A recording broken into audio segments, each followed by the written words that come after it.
All right, so it's a business Monday, the beginning of the working week. Good evening to you. Welcome to Business Focus. My name is Alfred Okanse. This evening, the Africa Middle East Resources Investment Group LLC, that's AMERI, has stated that its 2015 agreement for plants offered the best value for money despite government findings that the $510 million deal was bloated by some $150 million. The plant has a tariff of 15 cents per kilowatt hour, but the same power is sold to the Electricity Company of Ghana at about 5 cents per kilowatt hour, leaving a deficit of 10 cents per kilowatt hour. Now, with these statistics, did it make business sense for the country to go for that plant like that during the time of the crisis? And also, what impact will AMERI plant have should government take a second look at the agreement? Tonight, we'll be getting into the business aspect of the back and forth on AMERI. Another issue, commercial banks have cut interest rates on customer deposits.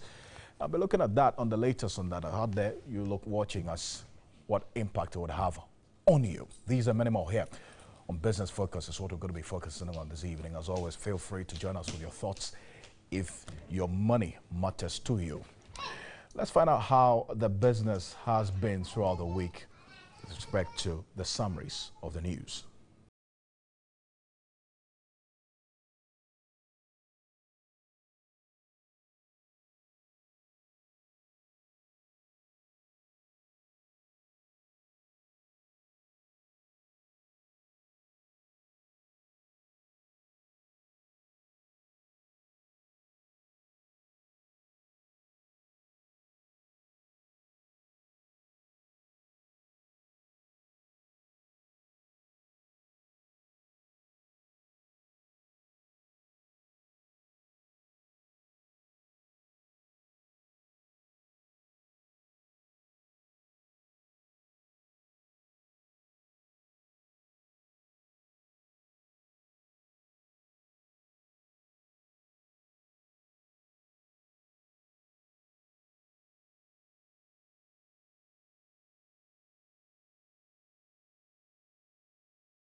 All right, so that's just a summary of what the news has been throughout the week, and we're hoping for a rather more business-friendly week ahead of us. But if you're just joining us, this is Business Focus this evening, and a major focus will be on the business aspects of the issues coming up of the Ameri deal, which you should already be aware, the Parliament Select Committee on Energy is a hearing, making a hearing on it going forward to determine whether or not to renegotiate or to abrogate. Those two positions is what government is considering. I've been joined in studio by Kojo Poku. He is an energy expert and also with authority on oil and gas issues in this country and beyond. Kojo, good evening to you. Hi, good evening. It's good to have you. Yeah, nice to meet you. Great. Now, we're going to go straight to the point. Did it make business sense going for the Ameri plant at that time that we went for it in 2015? No, in 2012.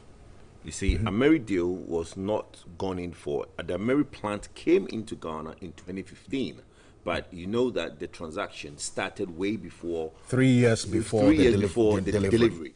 So the transaction, as in meeting the groups that were in charge of this transaction. Now, let's put it in perspective. You don't have money. You are in darkness, okay? You want emergency plans. You go into the market looking for something that can be delivered to you immediately without you having money. Immediately, you find a company that tells you, oh, I'm able to find you 250 megawatt plant, brand new, sitting there. I can deliver it to you. You don't have to pay anything. All you have to do is pay me over 5 years, and I can bring it immediately, and it's ready to go. True. As a government, it makes a good business sense. Some of us supported that transaction, okay? That Right. you are able to get, with no money, no upfront payment, somebody is prepared to deliver you Full brand new pre-financing of the whole process. Okay?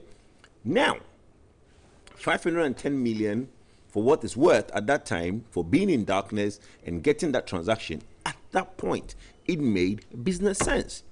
And after 5 years, the plant is yours.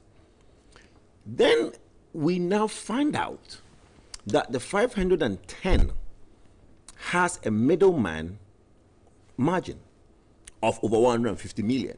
That is where the problem now started. That, look, hey, hold on, what's going on? We thought the 510 was the cost of the machine, only to find out that Ameri, who were just the middlemen, brokered the deal between a company called Medca and government of Ghana, and Ameri now walked away with 150 million just being the middleman. So that is where the conversation is. Is it a good transaction? Yes, it was, because Ghana government didn't have money at that time. Okay? And after 5 years, the plant is yours. So when Honorable Commander Nonko says that is the best deal that you could have got, yes, if you don't have money, it's the best deal you could have. Also, is after 5 years, that plant is yours. Because we went in for... we keep saying that, oh, we've paid somebody money. We've not paid for the Ameri plant. We've only had it since it came in 2015. So the Ghana government has only paid 2 years on the Ameri. It still has 3 years to go. So we've not fully paid. So we are not out of pocket of the full 150 million yet. Do we abrogate? That is a different kettle of fish altogether. That's the problem with Parliament. Parliament should have done their due diligence. Parliament should have done their homework. And this problem will not have arisen. We only got the wind of this when somebody mistakenly sent an email. And the attachment now informed Ghanaians that, hold on, this plant did not cost 510. So that is that whole thing. But I don't think that it can easily be abrogated. Now, from your reading of the situation, at least from what has panned up until now, are we treading on slippery waters, or there is good enough reason to embark on the exercise with which we are on now? There is nothing. Look, a transaction is a transaction. You sign an agreement, you move on.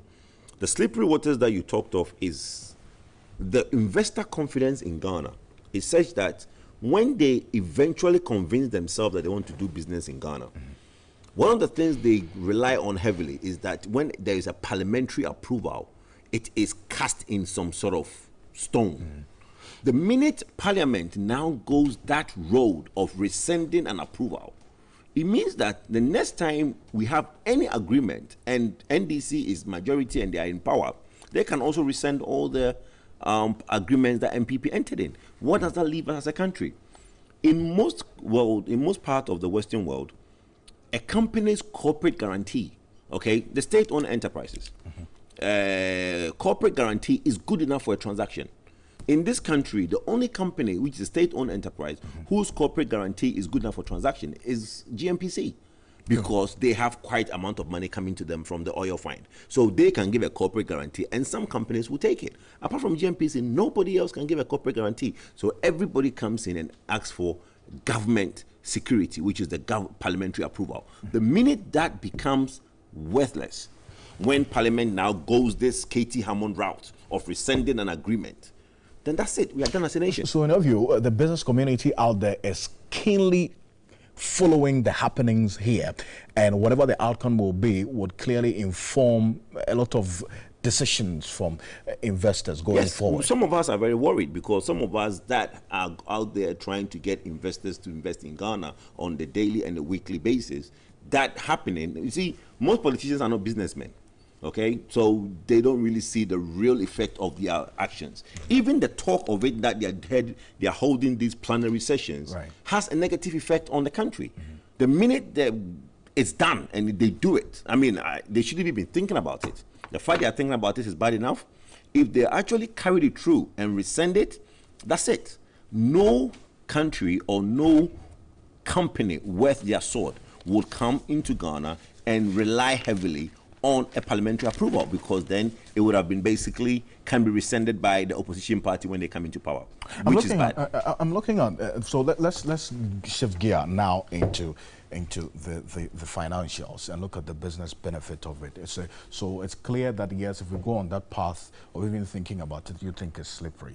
You recall that the VRA workers themselves raised issues with the tariff that Mary is charging, and then they having to pay ECG. So, for example, the plant has a tariff of 15 cents per kilowatt hour. It's not really up to 15 cents. It's just a little bit below. It's 14 point something. Yes. You can round it off to 15. Yes. But the same but power it's energy is the capacity charge of 5.4. The energy, the capacity charge is about 5.4, and the energy is 9. Okay, so that's the capacity tariff. The capacity charge, which is basically to recover the cost of the plant that you have in place. The capacity charge is about 5.5. Yeah, 5.5. And then the energy charge, which is your gas and whatever, is 9. So when you add the two to it, it's about 14.5, as you clearly put it. True. So and then if we can even draw it into the composite tariffs as well when we want to do that basic analysis. Right. But in that sense, the VRA workers raised the concern that if they are having to pay for the tariffs at 15 cents and then the same power is sold to ECG at a cost of 5 cents, leaving a deficit of 10 cents per kilowatt hour. Well, it's not sold to ECG at 5 cents. It's sold to ECG. What me and you pay is about 9 cents. What we pay as consumers, as far back as last year when His Excellency John Dramani asked in the May Day speech that whatever tariffs was increased in 1st January should be rescinded and brought back. What we now pay is around 9 cents. That was when the dollar to the cedi was a bit lower. So now that we are around 4.32 or 4.42, depending which rate you are using, then it's less than 9 cents. So, but the point you're trying to get across is this: there's under recovery. Okay, true. 14 cents or round off to 15 cents. 15 cents is how much? And Asogli is in the same boat. Asogli is also around 14 cents. Kapa has a capacity charge of about 6 cents, and that one too, it's also. So yes, if you look at how much we as consumers are paying and how much we are actually paying for some of these plants like Kapa, Ameri, and Asogli, there is under recovery.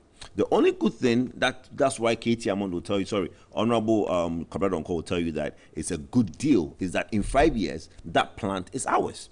Unlike the car power deal, where we are paying capacity charge of 6 cents, but in 10 years it will sail away. Let me go on to the telephone lines now. Ben Bachi is the Acting Executive Director of Africa Center for Energy Policy. Mr. Bachi, good evening to you. Thank you very much for joining us. It is, according to Kojo Poko, Mary is a good deal in the sense that after 5 years, because we use the boot approach, we would have ownership of it as compared to the other issues that have been raised about this deal. I'll find out your thoughts about this. Thanks for having me. I mean, if anybody who understands how that kind of plant works would know that after 5 years, you don't have, a plant that you can compare with any of the plants that we have. These are emergency plants. They are supposed to be filling in the gap when you so need it. So their durability is not the same as any landed plant. The argument and the attempt to compare that plant with any other plant that we have in Ghana is absolutely misleading, and people should not be leading us in that direction. I mean, these are turbines that are designed to fill in the gap as and when you need it. If we run these Mary plants continuously for 5 years, there will be no plants left, because the cost of maintaining it and repairing the equipment that would have gone bad by then, I mean, you cannot then be counting on such a plant after the 5 years. So these are the facts that we should know. You don't compare such a plant with any of the VR plants, any of the Asogrim plants, or any of the SunPower or any other plant that exists, because those are properly engineered to run that long haul. So they're not the same. You don't compare apples and oranges. If you're comparing plants, you have to compare. It's just like having our own gensets, the smaller ones we use at home. You cannot compare those ones to bigger turbines that are engineered to last for 20, 25 years. So that is what we have on our hands. But it's okay. Well, you're going to make a point, unless I can just come in to say that it's yes, you can come in. Yes, it is the case that if you look at the capacity tariff, for example, I've been doing some analysis in this case where the capacity tariff for Ameri is about 5.5 per kilowatt hour, and that is higher than the average approved capacity for the 9 plants that we have as installed now. This is about 4.4 per kilowatt hour. And then if you rank that together with the approved tariffs for the 9 comparable plants, it is indeed giving us some amount of value, would you say? Again, that is misleading. I mean, it's only for propaganda purposes that people who want to mislead the ordinary person on the street. You're talking about turbines that are built when you bring them in. It's just like the generators you have, on standby. You just bring them in, they're ready to go. The other plants that we are talking about, before you position them, you have to do the civil works, you have to do the construction work, you have to build houses and office accommodation for staff and everybody that will be accommodated around the plant. So all that costs are factored into the calculation of the tariff. What are we talking about here? Ameri was just brought in, and significant part of the balance of plant, the civil works, the roads, the transmission lines, everything was in place. They were just positioned around existing infrastructure built by VRA, and they were ready to go. Even water treatment is not part of the construction. So all the other expensive balance of plant, composite, they are not part of that arrangement. So you cannot just even attempt, from any technical angle to compare that bad deal with any of those plants that had all those components as part of the cost. So if you're doing the cost analysis and you want to really compare those plants, then you have to isolate all the other civil works, all the other balance of plants, the water treatment, which allows you to treat seawater to make it usable in the plant. You have to isolate all that cost before you can do that comparison. Don't block everything up and compare Ameri to it. They don't compare. There are 2 different engineering technologies, and there are 2 different systems that they don't compare at all. These are plants that just came.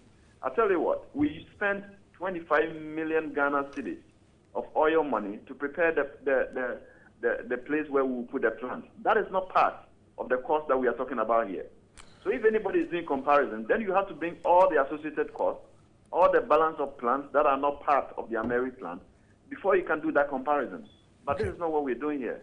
Right. Mbabache, I want to thank you very much for your thoughts, joining us this evening. Grateful. You're welcome. Mbabache is acting executive director of ASAP. He seems to have a point of departure with some of the things that you put out there. No, we converge on the same thing. I mean, I think it's the introduction you gave him that misled him a bit. I mean, Mbabache is my very good friend, and we agree totally that, look, the Ameri deal, when you go into it to look at how the billing, like some of the things that he came up with, how some of the billings were packed up into the Ameri deal, what's a bad deal?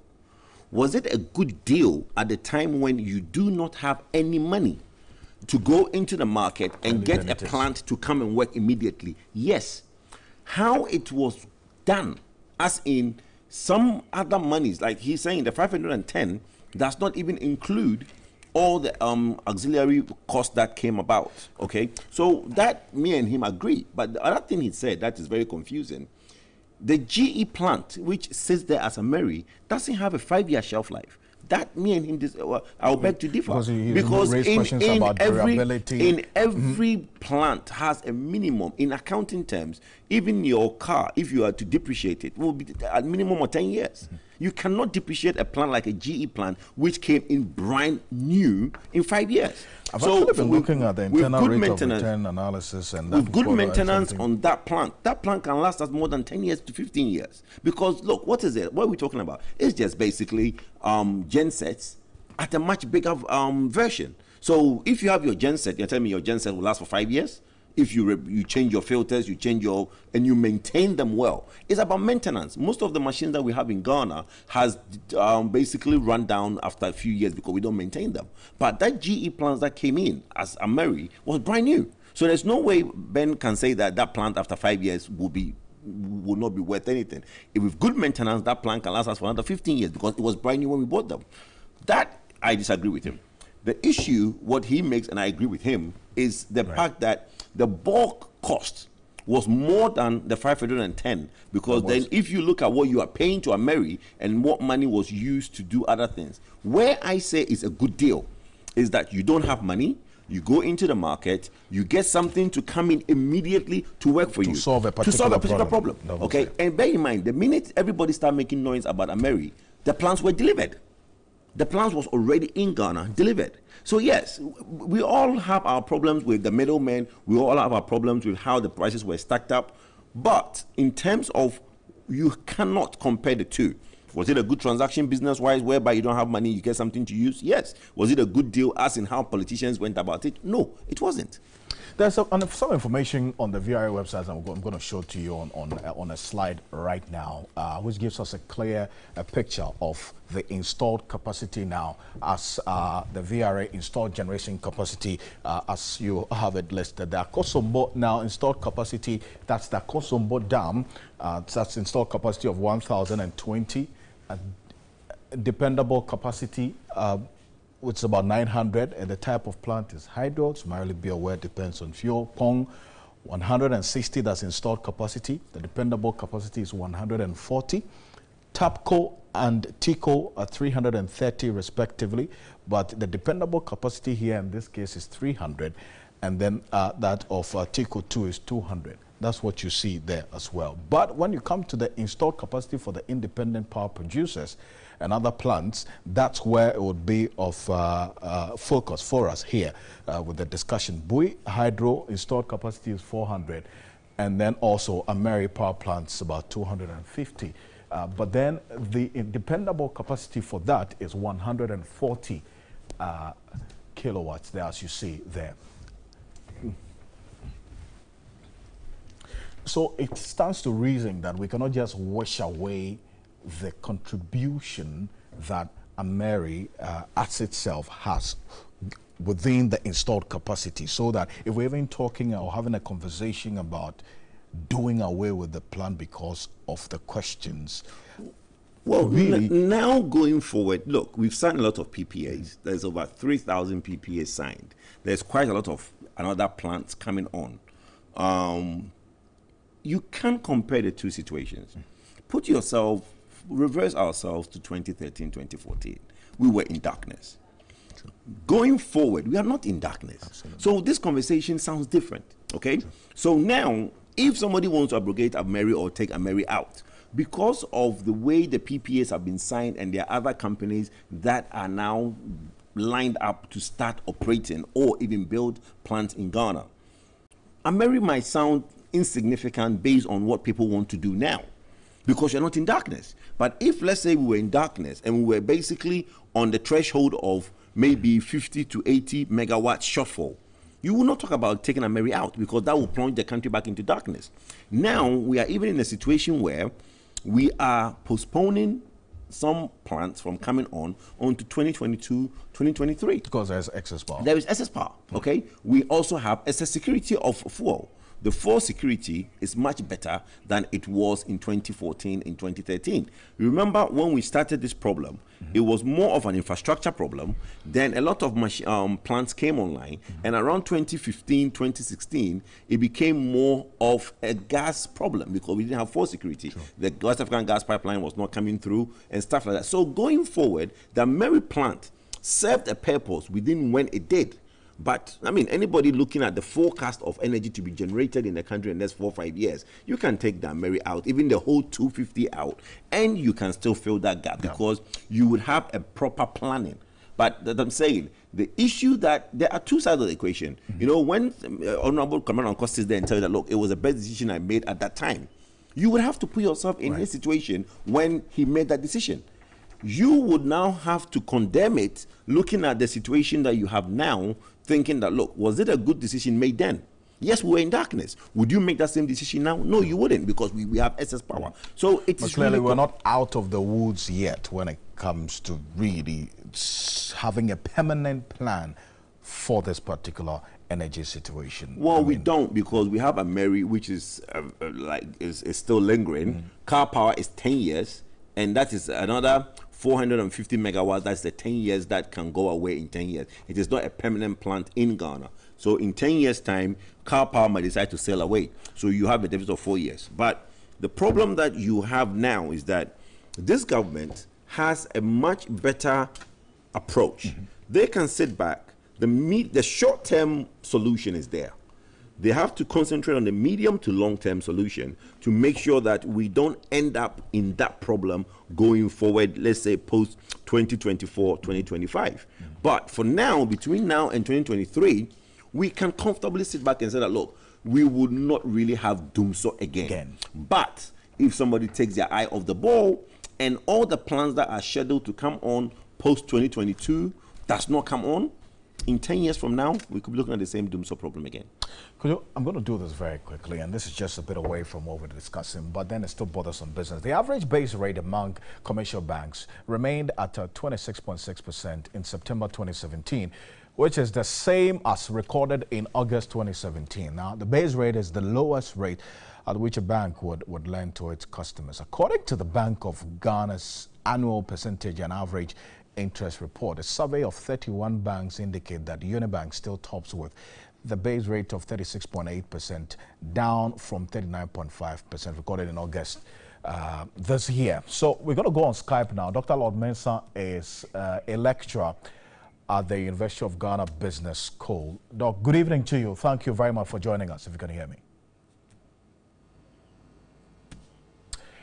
Hello, Dr. Lord Mensah, good evening to you. Fortunately, he's unable to hear us. Hello, sir. I think that the speaker is too, right, the volume is too low. Can you hear me now? Okay, speak up, please. Now, I mean, looking at the Bank of Ghana's report, does the percentage of reduction meet the expectations of the likes of you who are expecting the banks to respond to the policy rates reduction? Well, I think my camera will give you a bit of problem, but until I get closer to it, I won't hear you well. So if you can lift up your voice a bit. But what I can hear is that does the reduction in the policy rates across different banks meet our expectation? Right. Some of us were expecting a reduction, but then I presume that it is a gradual process. You know, the consistent reduction in the policy rate will which we are tied to the reduction in the, Okay, so there's clearly a little problem there. I'm going to go for this quick break. We'll be back shortly. Some more to stay.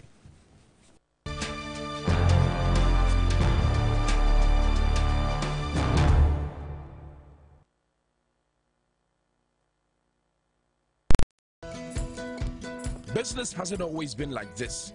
Until I took the Vodafone Ready Business Test. It showed me what I could do to transform my business.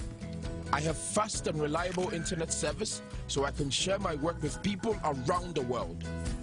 Sometimes when I travel for shows, I am still able to stay in touch with my staff and customers back home with my affordable mobile bundle. I can also conveniently receive payments through Vodafone Cash. After I took the Ready Business Test, I got tailor-made solutions from Vodafone Business. Now I'm more equipped than others. How ready are you? Visit vodafone.com.gh/business to take the free test now. The future is exciting. Ready? I died 7 years ago. Left behind a wife, a son, and a brother. But the dead talk if you listen. Linkety-link. Looks like your brother might just be alive. Michael's reaching out to us. I thought he was dead. There's only one way to find out. Welcome to the Civil War.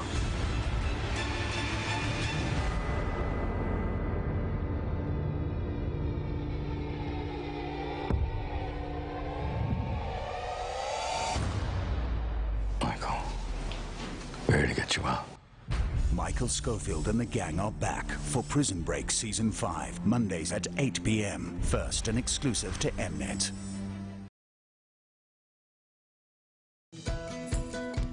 Business hasn't always been like this.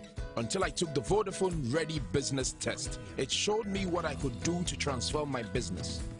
I have fast and reliable internet service, so I can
Talking about the one who tried with the Rollins daughter. All right, welcome back from that quick one there. Now, we're going to go to the telephone lines now and hopefully connect with Dr. Lord Mensah, who is a lecturer at the University of Ghana Business School. Earlier on, he joins us via Skype, which connecting was not too good. Now, Doc, good evening to you, if you can hear me. I was asking if the percentage of reduction as stipulated in that report by the Bank of Ghana, meet the expectations of the likes of you who are expecting the banks to respond to the policy rate reductions? Well, Alfred, if you ask me, I would say it doesn't at all. Because if you look at taxing and consistent stabilization of our monetary rate, I presume that the banks will respond exactly the same way as the way the MPR has been performing when it comes to their interest rate. That is the interest rate that the base rate that they use in pricing loans. But then they have not been responding as such. Now, for the past, I think, a year or so, we look at 2016, and the whole of 2016, we enjoyed some stability and at the same time some reduction. And we are almost at the last quarter, which the same trend has been following suit. And so I don't see the reason why the banks will not respond.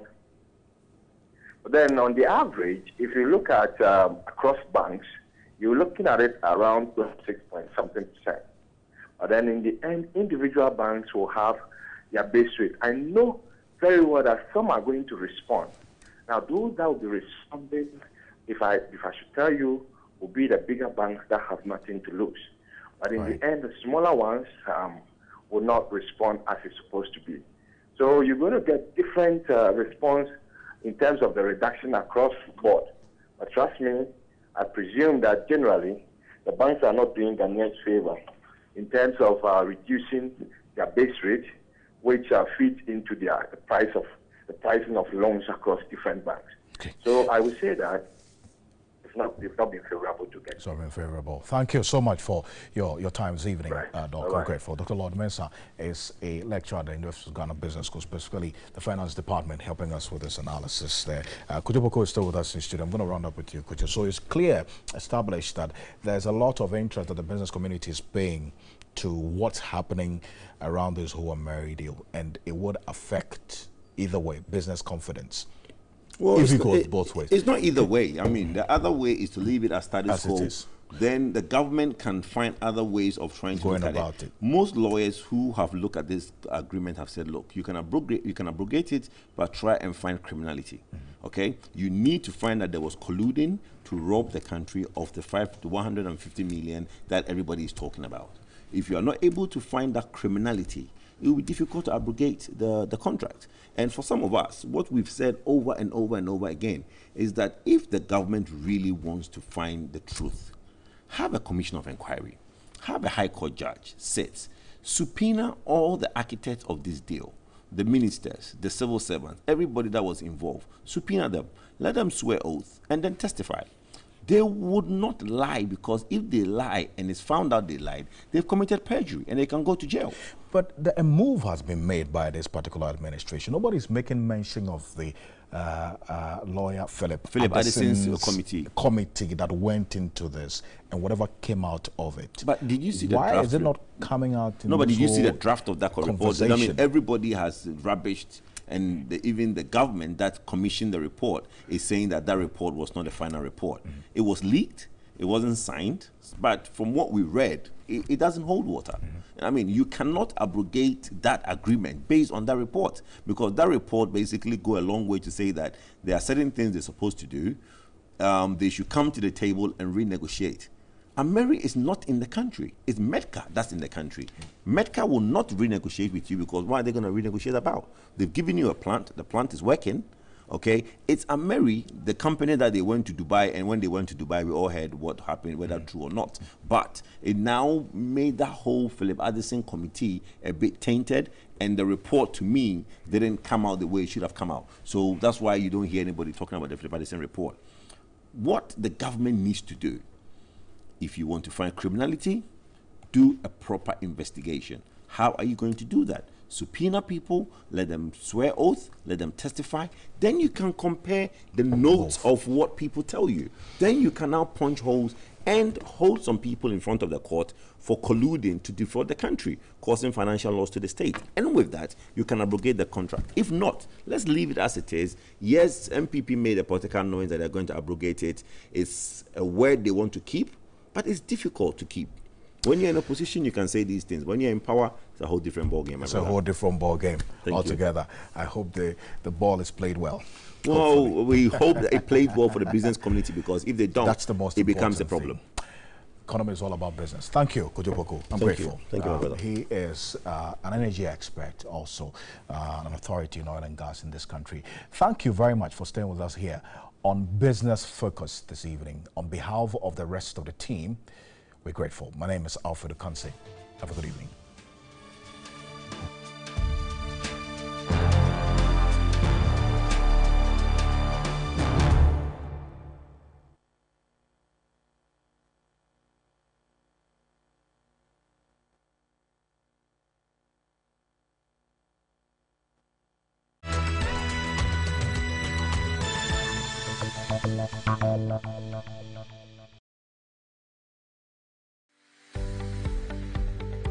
UMB Bank, formerly known as Merchant Bank, was established in 1972 as the premier bank for the corporate and private sector in Ghana.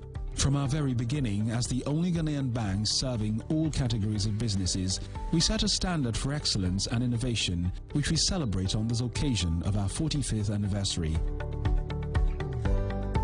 Over the past 45 years, we've built a financially healthy and strong bank, demonstrated our commitment to our customers and to growing businesses, and exhibited originality and innovation at every turn. Mr. Afari Donko is a pioneer member of the UMB leadership team from our early inception in 1972, and he gives us an insight into the beginnings of the bank and its founder, George Hammond. I worked with Merchant Bank right from the inception, 1972, when Mr. George Hammond set it up. So I worked with them till 1985, 87. The association or the relationship with Merchant Bank, in my fair view, all credit should be given to George Hammond. 45 years is a great number of years, and we see the need to celebrate and use the opportunity to reflect on our strengths.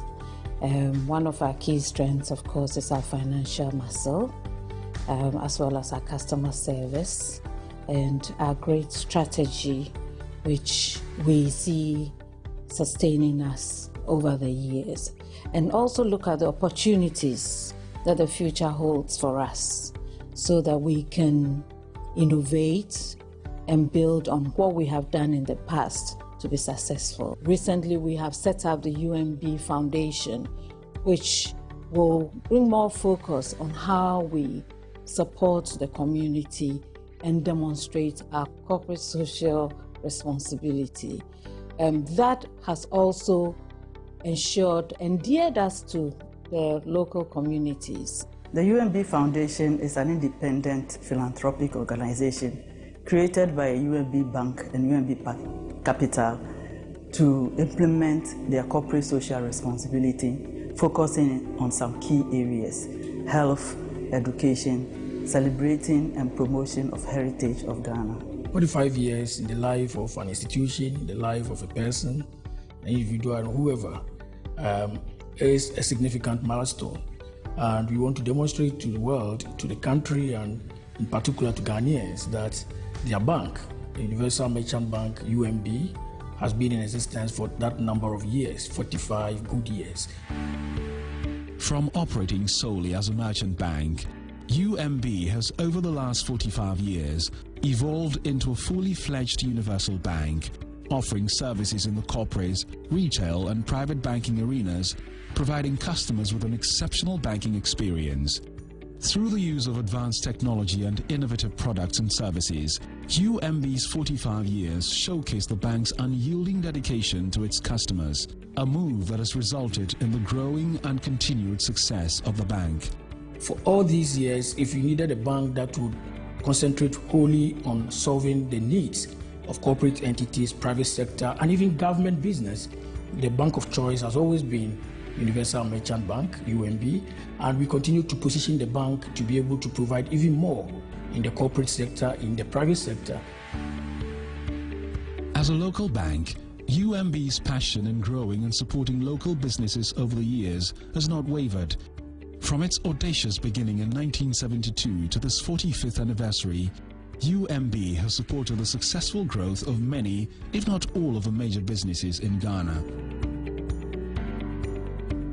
GASM is in banking relationship with UMB since 1997. This means we are in partnership for over 20 years. UMB is today a major partner when it comes to revenue mobilization for our customers. We enjoy the exceptional service delivered from your institution. We recommend UMB because a cooperation of over 20 years between our companies proves that UMB is a reliable and valuable partner on our side. In Kumasi, UMB's commitment to exceptional customer service has led to long-standing relationships with civil engineering and construction company, Consar, and manufacturing company, Donima Steel Complex. I have been banking with UMB from the day one I started my operation in 1984. That was the first bank approach, and we started operation together when I was, the company was practically zero, and I approached Merchant Bank due to a friend who advised me that this bank is very proactive, very responsive, and from there we started working together. As Consor was growing my company, I also saw the bank doing the same. In the case of Merchant, one thing I would like to say that is a bank with a human face. Donima Steel Complex and Merchant Bank and as a UMB. I am Juma for over 20 years. Yeah, Shaseno mo Juma make us in 1994. Bibia ye bia fa ye Juma dia ye di ne ho no. E fa se pese send this kakwa manone ana senkita ho die bia ye o se any bank di no. Omo ye ne intente mai. Omo te Ghana for Juma so ase. Ntina ye ni ji omo ho e da so ne omo ye Juma san fie we nyina. I recommend mama ankwankwa bia ne ejumako bia se Our first account with the bank was opened as far as 72 when the bank was established. Our business has grown with this bank over the years. When Global Holiday decided to open an LBC, the first LBC they opened was Federated Commodities. And the first seed fund that they got, they said first financial support they got to start with was from UMB, by then Merchant Bank. We had friends in the bank who suggested that we start with Universal Bank. When we started the company in 1993, the support they have given us is tremendous, and we could say it was Merchant Bank's baby, which has now grown, and this is what you see today, and we are member of Ghana Club 100. UMB has speed as their hallmark. Everything is faster because most of the time you want to get back to lectures on time. The customer service is excellent and is brilliant. At UMB, we also believe in developing our human resource base, and over the years, we've succeeded in grooming several of our staff members who have gone on to establish financial institutions of their own, a testimony to our leadership building capability. Dr. Yabwa Amwa, the founding managing director of the Ghana Stock Exchange, began his career at UMB. When I joined the bank, the various departments that I had the opportunity to serve in, company secretary, legal advisor, serving on National Stockbrokers Limited, they all helped to expose me and equip me, empower me towards setting up the Ghana Stock Exchange and operating it as the founding MD, and during which time, on 2 different occasions, the stock exchange attained the status or the acclaim as the best performing stock market in the world. I was acting as managing director when a team from the World Bank came to the bank. They wanted to start an indexed mortgage finance scheme. Immediately, I said I would take responsibility for it. And so that is how I started Home Finance Company Limited. UMB currently has 32 branches nationwide, 3 UMB Center for Businesses, and 1 UMB PPP Incubator Center. The UMB PPP Incubator Center was established to fulfill our obligations under our partnership with the government to implement its national development agenda under the One District, One Factory initiative and other public-private partnerships. Over our 45-year history, we've accomplished a number of noteworthy achievements, including 2017 Best Bank in Cybersecurity Risk Management, Ghana Information Technology and Telecom Awards, 2016 Brand Leadership Award, Brand Excellence Awards, 2016 Student Friendly Bank of the Year, Ghana Tertiary Awards, the promotion and formation of the first discount house in Ghana, the initiation of the preparatory work in the establishment of the Ghana Stock Exchange GSE, the merger of Ashanti Goldfields and Anglo Gold. At UMB, we're poised to make a difference not only with our customers, but also in the banking industry. Finally, our employees, who are last but not the least, have worked tirelessly to ensure that the objectives of both management and the board have been delivered. They have looked after our customers, and they continue to do that. They have moved with the times, they have changed with the times, and they continue to provide all the support and meet the challenges of the times in our market. We are very excited.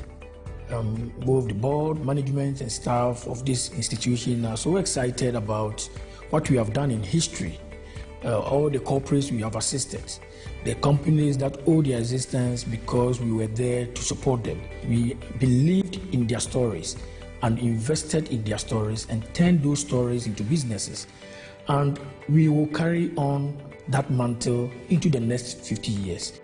It's been 45 years of building great careers, 45 years of nurturing bright futures, 45 years of building empires, 45 years of creating great leaders, and 45 years of supporting dreams. We would like to congratulate Universal Merchant Bank on achieving this milestone, and we wish the bank grows from strength to strength. We want the customers to experience us as we experience these 45 years of our existence. As we celebrate it, it is not just for UMB, it is not just for us and our staff, it is actually for the customer. Our 45th celebration isn't just about our past achievements, but also the beginning of greater things to come. We invite you to share in our future. Our future starts now with you.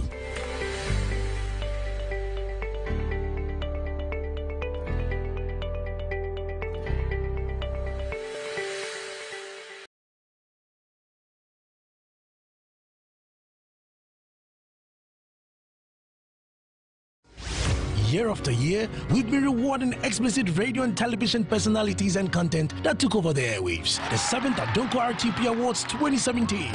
Who carries the awards slated for the various categories? For Miriam Osayajimai to win Radio Mid-Morning Show Host of the Year award. Text RTP Miriam to 1446. For 3FM to win more awards, vote for us now. The 7th Adonko RTP Awards. The night we all dream in gold.